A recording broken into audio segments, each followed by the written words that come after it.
High, আমি রূপম। এখন কথা হবে অ্যামাজন প্রাইমের লেটেস্ট ওয়েব সিরিজ পোচার নিয়ে, যেখানে আছে টোটাল 8টা এপিসোড এবং প্রত্যেকটা এপিসোডের ডিউরেশন মোটামুটি 40-45 মিনিটের মধ্যে। খালি একটা এপিসোড, সেটা হচ্ছে 60 মিনিটের।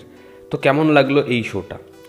এই শোয়ের যে পরিচালক অর্থাৎ রিচি মেহতা, যিনি এর আগে দিল্লি ক্রাইম বানিয়েছেন, এই শোটার থেকেও আমার এক্সপেকটেশন সেই লেভেলের ছিল। এবং আমি এটুকু বলতে পারি, ইন্ডিয়ার one of the best web series হচ্ছে পোচার। তোমরা কোনোভাবে এই শোটা মিস করো না। এই শোটার থেকে তুমি যাই এক্সপেকটেশন রাখবে, এই শোটা তোমাকে সেটা ডেলিভার করবে। কিন্তু এই শোটা এরকমভাবে তোমার পছন্দ হবে এন্ডে গিয়ে, মানে প্রথম থেকেই শোটা ভীষণ ভীষণ রকম ইন্টেন্স, কিন্তু এটা যে এতটা ইমোশনাল করে দেবে সেটা জাস্ট আমি আশাই করিনি। আমার রিসেন্ট যখন আমি জিগারথানা XX দেখেছি, আমার খুব কষ্ট হয়েছে। মানে এন্ডের সিকোয়েন্সে চোখ দিয়ে জল ফেলে দেয়।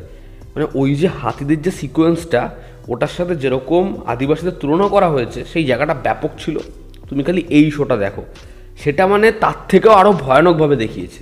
এখানে তো ওরকম এন্টারটেনিং জিনিসপত্র নেই, এটা পুরোপুরি একটা ইনভেস্টিগেশন এবং মানুষের নিজের স্বার্থে মানুষ কি করছে, একটা জঙ্গল, তার একটা আর্তনাদ, এটাই দেখাচ্ছে এই শোতে। এই সিরিজের গল্পটা যদি একটু করে বলি, এখানে কেরালা দেখানো হচ্ছে, সেখানে পোচিং কোথায় পৌঁছে যাচ্ছে এবং এই পচারদের ধরা। তো সেখানে যখন এই ইনভেস্টিগেশন চলছে, একটা টিম কীরকমভাবে অ্যাসেম্বল হচ্ছে, দিব্যেন্দু ভট্টাচার্য সে নিজের টিম চাইছে, রোশন ম্যাথিউ আসছে, এবং তারা এই ইনভেস্টিগেশনটা কীভাবে করছে এবং আলটিমেটলি এর পিছনে কারা রয়েছে, এই নিয়েই হচ্ছে 8 এপিসোডের এই শো। এর থেকে বেশি জানতে হলে অ্যামাজন প্রাইমে যাও, গিয়ে দেখো এর পজিটিভ দিক, নেগেটিভ দিক। আমার কাছে এই শোয়ের জন্য সব পজিটিভ দিক রয়েছে। একটা জিনিস আমি বলে দিই, যদি তুমি ভাবো এই শোটা খুব ফাস্ট পেস্ট কিছু হবে, তাহলে এই শোটা তোমার জন্য নয়। দিল্লি ক্রাইম যেরকম সিরিজ খুব আস্তে আস্তে সেই শোয়ের মজা পাওয়া যায়, এই শোটাও ঠিক তাই। তবে এর লাস্ট দুটো এপিসোড রুদ্ধশ্বাসে এগোতে থাকে, তবে এর প্রথম দিকে শোটা আস্তে আস্তে কিন্তু সেই মজাটা আমাদের প্রোভাইড করতে পারে। এই সিরিজের প্রথম যেটা পজিটিভ দিক, সেটা হচ্ছে এরকম একটা প্লট। এই ট্রু ইভেন্টটাকে যেরকমভাবে তারা পেশ করছে, সেটা অ্যামেজিং। এখানে হাতির দাঁত, সেটার জন্য মানুষ কি করছে, যখন একটা হাতিকে মেরে ফেলা দেখানো হচ্ছে, পুরো বনটা কিভাবে কাঁদছে, সেটাকে যেভাবে ট্রিট করেছে, জাস্ট অ্যামেজিং। শোয়ের মেকিং দেখো, এই যে রাতের দৃশ্য, এই ভোরের দৃশ্য, ব্লুইশ টেন্ট, চারিপাশে মেঘ জমে রয়েছে, এরকম পোর্শন আমি দেখেছিলাম শেরনিতে। তার থেকেও আরও সুন্দর এই ছবির মেকিং। এত সুন্দর রেফারেন্স শট ব্যবহার করা হয়েছে, ক্যারেক্টারের শক্তি, ক্যারেক্টার কীভাবে একাকিত্ব, এই বোনটাকে যেরকমভাবে ট্রিট করা হয়েছে, ব্যাপক। তো আমার ছবির মেকিং দারুণ লেগেছে। এবং এখানে পারফর্মাররা প্রত্যেকে, যে ধরো একটা ছোট্ট পচারের চরিত্র অভিনয় করেছে, এখানে ছোট্ট গ্রামবাসীর চরিত্র অভিনয় করেছে, তারা প্রত্যেকে দারুণ, ব্রিলিয়ান্ট।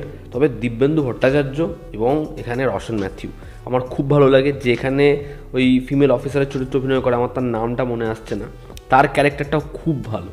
প্রত্যেকে খুব যত্ন নিয়ে পারফর্ম করেছে, ইমোশনাল অ্যাসপেক্টগুলো খুব সুন্দরভাবে উঠে এসেছে। ক্লাইম্যাক্সটা জাস্ট এই লেভেলের।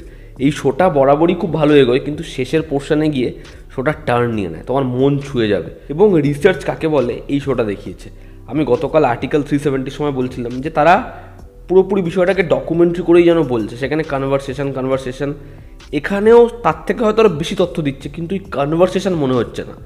আর্টিকেল 370 সেই বিষয়পত্রগুলো কিন্তু খুবই ভালো। এই ছবিগুলো সেটার মধ্যে আমরা ঢুকে যাই। ছবির ইনভেস্টিগেশনের যে পার্টটা, এই টিমটা অ্যাসেম্বল হওয়ার পর তারা ছোট ছোট বিষয়গুলোকে কীভাবে দেখবে, তারা কোথায় পৌঁছে যাবে, এই যে চেনটা সেটা কীরকমভাবে রয়েছে।